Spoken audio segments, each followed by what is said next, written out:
मुजफ्फरनगर की किसान पंचायत में कांग्रेस महासचिव प्रियंका गांधी ने पीएम मोदी की तुलना अहंकारी राजा से की। कहा, राजीव गांधी की खुददार बेटी हूं, किसानों के संघर्ष के साथ नहीं कर सकती गद्दारी। कोलकाता में कोकेन रखने के आरोप में गिरफ्तार बीजेपी युवा मोर्चा की नेता पामेला गोस्वामी ने पार्टी महासचिव कैलाश विजयवर्गीय के करीबी राकेश सिंह पर लगाया साजिश रचने का आरोप। अदालत ने 25 फरवरी तक के लिए पुलिस रिमांड में भेजा।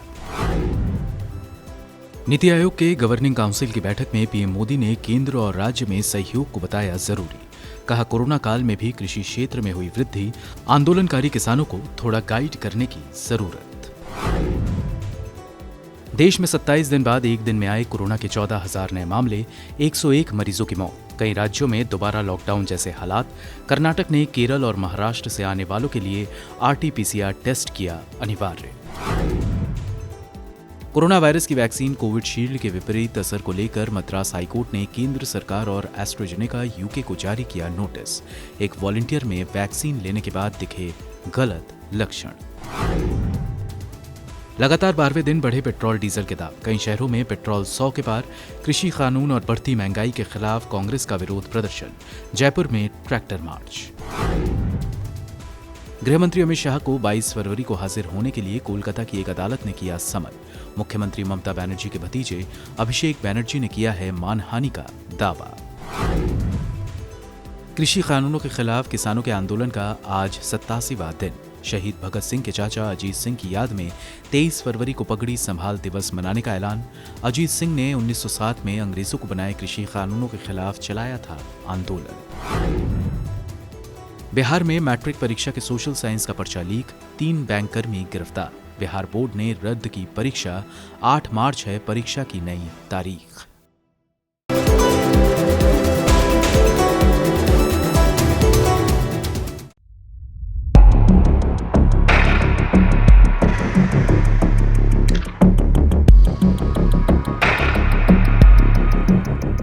दिल्ली स्थित think tank cyber peace foundation ने हाल ही में लोन लेने वाले लोगों को अलर्ट किया है।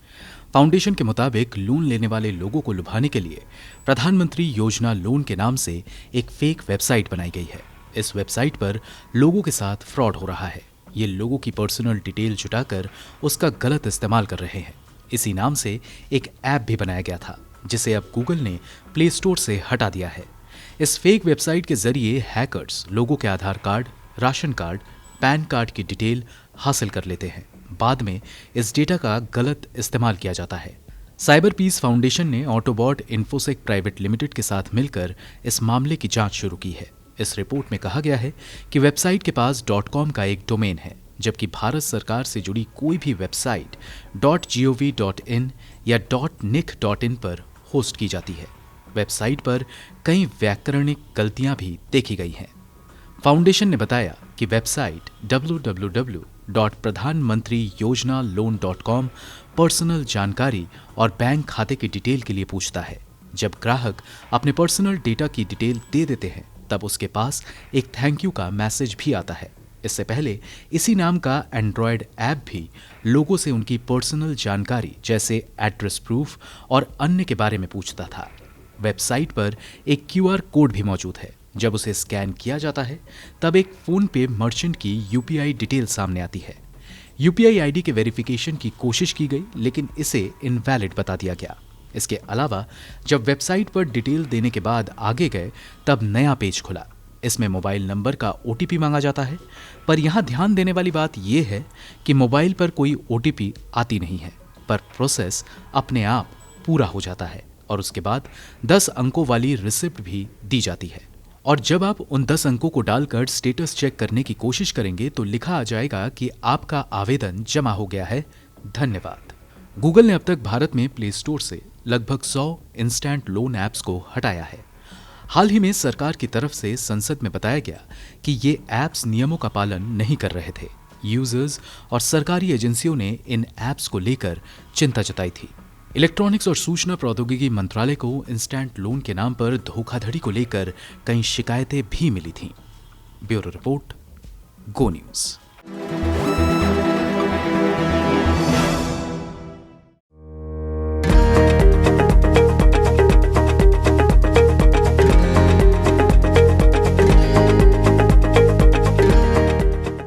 भारत जल्द ही दुनिया के सबसे अधिक आबादी वाले देश के रूप में चीन को पछाड़ देगा। इसका मतलब ये कतई नहीं है कि भारत की वर्कफोर्स भी चीन से बड़ी होगी। कारण ये है कि भारत में बहुत कम महिलाएं काम करती हैं। अंतर्राष्ट्रीय श्रम संगठन का कहना है कि चीन में जहां हर 5 औरतों में से 3 के पास नौकरी है, वहीं भारत में हर 5 औरतों में से सिर्फ 1 के पास। भारतीय अर्थव्यवस्था की निगरानी करने वाली संस्था centre for monitoring Indian economy के आंकड़ों के मुताबिक बीते नवंबर महीने में शहरी महिलाओं की हिस्सेदारी भारत की पूरी वर्कफोर्स में सिर्फ 7% रही। महामारी और लॉकडाउन के दौरान भी सबसे पहले जिनकी नौकरी छीनी, उनमें सबसे आगे महिलाएं ही थीं और फिर से हासिल करने में सबसे आखिरी। स्कूलों और अन्य शैक्षिक संस्थानों के बंद होने से सबसे पहले महिलाओं को ही रोजगार से हाथ धोना पड़ा। जिन लड़कियों ने महामारी के दौरान पढ़ाई, ट्रेनिंग या काम करने में असमर्थता जताई, उन पर शादी का दबाव बनाकर घरेलू काम में लगाया गया, जो कि एक चिंताजनक ट्रेंड है।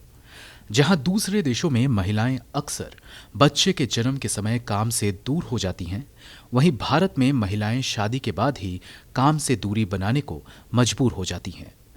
हाल में ही मशहूर वेबसाइट लिंक्डइन ने नौकरियों को लेकर एक ऑनलाइन सर्वे कराया था, जिसके नतीजे काफी चौंकाने वाले हैं। सर्वे में सबसे चौंकाने वाली बात निकल कर आई है बड़े पैमाने पर महिलाओं की नौकरी जाना। नौकरी छूटने के मामले में महिलाओं का 52% हिस्सा है, जबकि भारत के वर्कफोर्स में केवल 11% महिलाएं हैं। स्पष्ट रूप से कोविड ने समाज के किसी भी अन्य वर्ग की तुलना में कामकाजी महिलाओं को अधिक चोट पहुंचाई है। एक अनुमान के मुताबिक देश के 20 करोड़ महिलाओं को वर्कफोर्स का हिस्सा बनाए बिना भारत का चीन को पछाड़ना आसान नहीं होगा। राष्ट्रीय सांख्यिकी कार्यालय की एक रिपोर्ट से पता चलता है कि देश में महिला रोजगार की क्या स्थिति है। इस रिपोर्ट के अनुसार जहां गांव के पुरुष एक दिन में 243 मिनट पैसे कमाने में लगाते हैं, तो ग्रामीण महिलाएं महज 61 मिनट।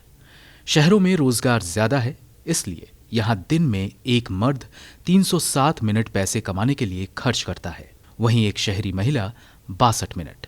साफ है कि घर चलाने के लिए गांव की महिला भी लगभग उतना ही काम करती है जितना एक शहर की महिला। ब्यूरो रिपोर्ट, गो न्यूज।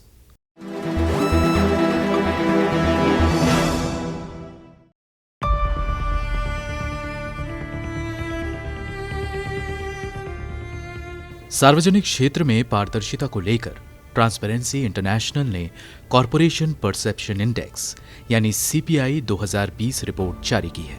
इसे तैयार करने के लिए 180 देशों में सार्वजनिक क्षेत्र में मौजूद भ्रष्टाचार को परखा गया है और उन्हें नंबर दिए गए हैं। रिपोर्ट में भारत को 100 में से 40 अंक हासिल हुए हैं और वो 86वें नंबर पर है। इस पायदान पर इतने ही अंक के साथ तुर्की और मोरक्को समेत 7 देश हैं। ट्रांसपेरेंसी इंटरनेशनल की इस रिपोर्ट के मुताबिक भारत में सार्वजनिक क्षेत्र में भ्रष्टाचार की स्थिति चिंताजनक है। भारत का पड़ोसी भूटान 24वें पायदान पर है। चीन की हालत भी भारत से बेहतर है। वो 42 अंक के साथ अर्जेंटीना, बहरीन और कुवैत के साथ 78वें पायदान पर है, जबकि श्रीलंका 94वें, नेपाल 117वें, पाकिस्तान 124वें स्थान पर है। रिपोर्ट के मुताबिक सार्वजनिक क्षेत्र में सबसे कम भ्रष्टाचार डेनमार्क और न्यूजीलैंड में है, जिन्हें 88 अंक हासिल हुए। इसके बाद Finland, Singapore, Sweden, Switzerland, Norway और नीदरलैंड का नंबर है। विकसित देशों में जर्मनी 9वें, ऑस्ट्रेलिया और यूनाइटेड किंगडम 11वें, जापान 19वें, फ्रांस 23वें और अमेरिका 25वें पायदान पर है। विकसित देशों में सबसे खराब हालात रूस के हैं, जो महज 30 अंकों के साथ 129वें स्थान पर है। रिपोर्ट के मुताबिक सबसे सार्वजनिक क्षेत्र में सबसे ज्यादा भ्रष्टाचार दक्षिण सूडान पर है, जो सोमालिया के साथ 179वें स्थान पर है। दोनों को महज 12 अंक मिले हैं। ट्रांसपेरेंसी इंटरनेशनल के मुताबिक करप्शन परसेप्शन इंडेक्स यानी सीपीआई बताता है कि ज्यादातर देशों ने भ्रष्टाचार दूर करने के मामले में खास प्रगति नहीं की है। इससे न सिर्फ कोविड जैसी महामारी से निपटने में मुश्किल आई, बल्कि लोकतंत्र भी संकट में है। इस इंडेक्स में 2/3 देशों को 50 से कम अंक हासिल हुए। औसत अंक महज 43 रहा। ब्यूरो रिपोर्ट, गो न्यूज।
भारत और चीन के बीच शनिवार यानी आज 10वें दौर की बैठक बुलाई गई है। ये उच्च स्तरीय सैन्य वार्ता तब बुलाई गई है जब पेंगोंग त्सो और उसके दक्षिणी किनारों से सेना और हथियार हटा लिए गए हैं। इस बैठक में हॉट स्प्रिंग्स, तेपसांग और गोगरा जैसे इलाकों में तैनात सैनिकों को हटाने पर बात होगी। माना जा रहा है कि भारत इस बैठक में फिंगर इलाके में पहले की ही तरह गश्त जारी रखने पर जोर देगा। हाल ही में संसद में दिए अपने बयान में रक्षा मंत्री राजनाथ सिंह ने कहा था कि चीन अपनी सेना की टुकड़ियों को हटाकर पेंगोंग झील के उत्तरी किनारे में फिंगर 8 इलाके के ईस्ट में ले जाएगा। भारत अपनी सैन्य टुकड़ियों को फिंगर 3 के पास अपने स्थायी ठिकाने धन सिंह थापा पोस्ट पर रखेगा। आगे रक्षा मंत्री राजनाथ सिंह ने कहा था कि इसी तरह की कार्रवाई दक्षिणी किनारे वाले क्षेत्र में भी दोनों पक्ष करेंगे। दोनों देशों के बीच वरिष्ठ कमांडरों की बैठक की बात भी रक्षा मंत्री ने संसद को बताई थी।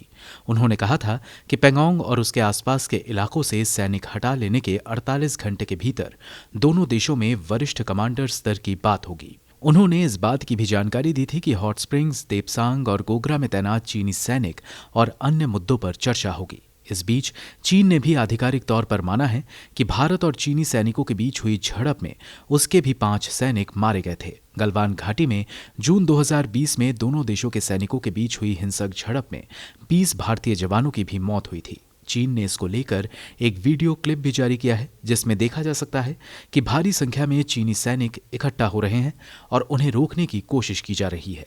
रक्षा मंत्री राजनाथ सिंह संसद में ये बात बता चुके हैं कि लद्दाख में 38,000 स्क्वायर किलोमीटर भारतीय क्षेत्र पर चीन ने कब्जा कर लिया है। रक्षा मंत्री ने यह भी बताया था कि 5,180 वर्ग किलोमीटर भारतीय क्षेत्र पर पाकिस्तान का भी कब्जा है। उधर चीन ने अरुणाचल प्रदेश में भारत चीन सीमा के पूर्वी क्षेत्र में लगभग 90,000 वर्ग किलोमीटर भारतीय क्षेत्र पर दावा किया है। अब इसको लेकर मोदी सरकार एक बार फिर विपक्ष के निशाने पर है। गलवान घाटी में हिंसक झड़प के बाद भी मोदी सरकार ने ये नहीं कबूला था कि चीनी सैनिक भारतीय क्षेत्र में घुस आए हैं। खुद प्रधानमंत्री मोदी ने अपने बयान में कहा था कि ना कोई हमारी सीमा में घुसा हुआ है और ना ही हमारी कोई पोस्ट किसी दूसरे के कब्जे में है। यही वजह रही कि चीन को भारत की तरफ सख्ती दिखाने का मौका मिला। गलवान में सैन्य हिंसा के बाद चीन ने अपने बयान में भारत को जिम्मेदार ठहराया था और कहा था कि घाटी में जो कुछ भी हुआ वो भारत के उकसावे की वजह से हुआ। इतना ही नहीं, मोदी सरकार में विदेश राज्य मंत्री और पूर्व सेना प्रमुख जनरल वीके सिंह ने भी चीन को दुष्प्रचार का भरपूर मौका दिया। हाल ही में वीके सिंह ने अपने एक बयान में ये तक कह दिया कि जितनी बार चीन ने भारतीय क्षेत्र में नियंत्रण रेखा लांघी है, उससे कई गुना ज्यादा भारत ने चीनी क्षेत्र में ऐसा किया है। ये तमाम बातें इस बात की तस्दीक है कि जितनी बहादुरी से हमारे जवानों ने सीमा पर अपनी मौजूदगी दिखाई, उतनी बुद्धिमता से मोदी सरकार ने चीन से लड़ाई नहीं लड़ी। ब्यूरो रिपोर्ट, गो न्यूज।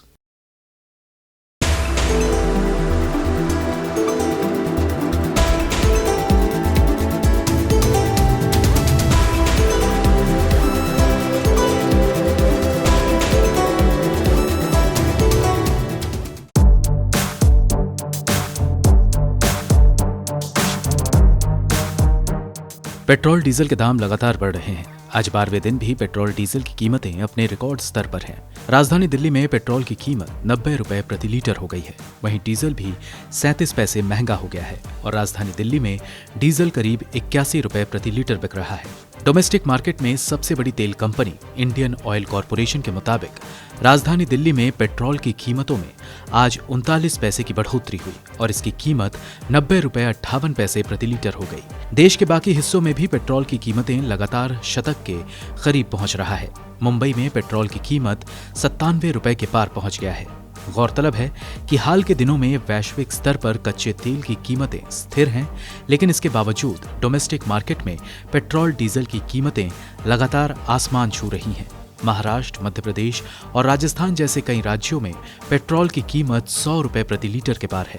पेट्रोल और डीजल की बढ़ती कीमतों के बीच युवक कांग्रेस का एक मैसिव प्रोटेस्ट इस वक्त शास्त्री वन पर हो रहा है। हमारे साथ वीवी श्रीनिवास है। लगातार बेतहाशा दाम बढ़ रहा है, आप लोग किस तरह का संदेश देना चाहते हैं? देखिए, ये सरकार को शर्म आना चाहिए। जल्दी से जल्दी आप ये रेट को खत्म कर दो। आपने इतना महंगाई कर दिया है, इंटरनेशनल का रेट में कितना है उसके हिसाब से 33 रुपीस में देना था। जब यूपीए सरकार होता था तब 110 था, तब भी 50-60 में मिलते थे। 100 रुपए बना दिया, हिला रहे, बैट सेंचुरी मार दिया नरेंद्र मोदी जी। ये टेलीविजन सरकार है, कोई इनको विजनरी नहीं है। मोदी ये तुम महंगाई प्रूव हो चुका है। हर राज्य में टैक्स की दर अलग अलग होने की वजह से इसकी कीमतें भी अलग होती हैं। जनवरी महीने से अब तक पेट्रोल की कीमतें करीब 24 बार बढ़ी हैं। इस दौरान इसकी कीमतों में करीब 6 रुपए 80 पैसे की बढ़ोतरी हुई। डीजल भी अपनी शतकीय पारी की ओर अग्रसर है। नए साल में 24 दिनों के भीतर ये 7 रुपए 10 पैसे प्रति लीटर महंगा हो चुका है। प्रधानमंत्री मोदी ने लगातार बढ़ रही पेट्रोल डीजल की कीमतों के लिए कांग्रेस को जिम्मेदार ठहराया है। उन्होंने कहा कि मैं किसी की आलोचना नहीं करना चाहता, लेकिन इतना जरूर कहना चाहता हूं कि अगर हमने इन मामलों में पूर्व में ध्यान दिया होता, हमारे मध्यम वर्ग पर बोझ नहीं पड़ता। पीएम के इस बयान पर कांग्रेस प्रवक्ता रणदीप सुरजेवाला ने प्रतिक्रिया दी है। उन्होंने शुक्रवार को एक प्रेस कॉन्फ्रेंस में सवाल उठाया है कि मोदी सरकार 32 रुपए प्रति लीटर पेट्रोल को 90 रुपए प्रति लीटर में क्यों बेच रही है। मोदी सरकार 34 रुपए प्रति लीटर डीजल को 80 रुपए प्रति लीटर में क्यों बेच रही है। उन्होंने आरोप लगाया कि मई 2014 से आज तक पेट्रोल डीजल पर टैक्स लगाकर जनता से 21,50,000 करोड़ रुपए की लूट की गई है। और चौंकाने वाली बात यह है कि मई 2014 से जनवरी 2021 के बीच में ये 820% और 258% जो अतिरिक्त एक्साइज ड्यूटी मोदी जी ने बढ़ाई है, इससे उन्होंने कुल पैसा इस देश के आम जनमानस, नौकरी पेशा, मिडिल क्लास, किसान, गरीब, स्कूटर, ट्रैक्टर चलाने वाले, कार चलाने वाले आम जनमानस से जो वसूला है वो है 21,50,000 करोड़ रुपया। अकेले जो साल खत्म हुआ है 2020-21 में, और ये बजट का डेटा है, मोदी सरकार ने इस बजट में लिखा है कि साल जो खत्म हुआ उन्होंने पेट्रोल डीजल पर टैक्स से अकेले 3,46,000 करोड़ रुपया कमाया। साथ ही कांग्रेस ने बीजेपी को एक नया नाम भयंकर जनलूट पार्टी दिया है। ब्यूरो रिपोर्ट, गो न्यूज।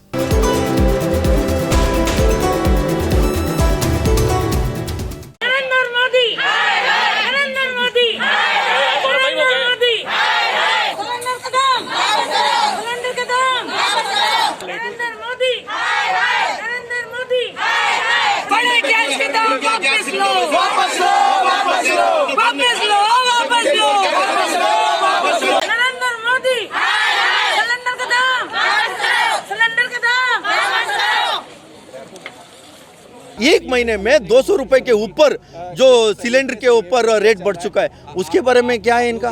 कैसे वो रसोई में महिला चलाती है, इनको पता है एक बात? शर्म करो नरेंद्र मोदी, शर्म करो अरे शर्म नहीं तो डूब मरो नरेंद्र मोदी मुर्दाबाद नरेंद्र मोदी मुर्दाबाद नरेंद्र मोदी शर्म करो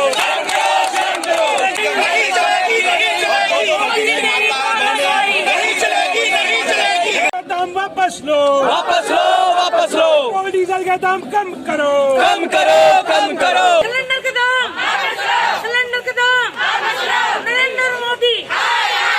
हाँ, इनका नेता उस समय में 60 रुपए होते थे, सारे सड़क पे उतर के ड्रामा करते थे, स्मृति ईरानी से लेके। आज कहाँ है लोग? 100 रुपए होता घर पे बैठा है।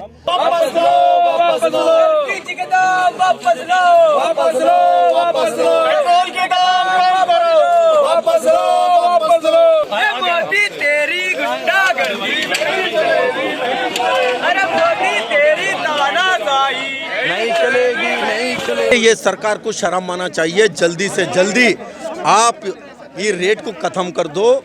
आपने इतना महंगाई कर दिया है, इंटरनेशनल का रेट में कितना है उसके हिसाब से 33 रुपीस में देना था।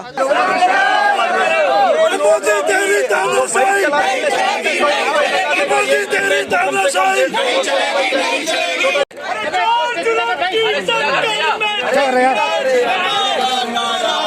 शर्म नहीं है तो डूब मरो नरेंद्र मोदी, शर्म करो शर्म नहीं है तो डूब मरो गैस सिलेंडर के दाम कम करो बीजेपी सरकार मुर्दाबाद। जब यूपीए सरकार होता था तब 110 था, तब भी 50-60 में मिलते थे। 100 रुपए बना दिया, हिला रहे बैट, सेंचुरी मार दिया नरेंद्र मोदी जी।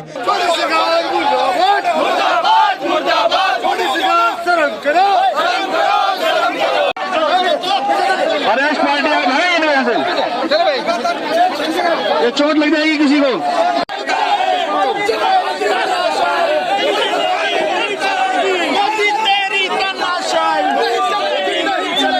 ये सरकार कहीं ना कहीं 2-3 लोगों को मदद करने में, सारे छोटे छोटे उद्योगपति को, छोटे छोटे किसानों को, सबको खत्म करने में लगा है। मोदी तेरी तानाशाही नहीं चलेगी, मोदी तेरी तानाशाही नहीं चलेगी।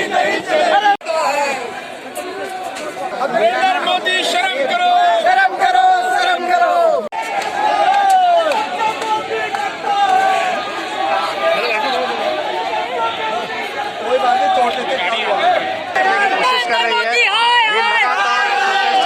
हम बात करने की कोशिश करते हैं कि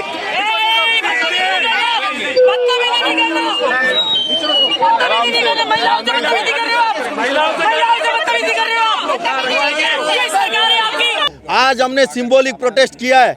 ये लोग रेट कम नहीं करेगा, इनके खिलाफ पे बहुत बड़ी लेवल पे आने वाले दिन का इनका कोई मंत्री हो, इनका संसद हो, रास्ते में निकलने नहीं देंगे यूथ कांग्रेस।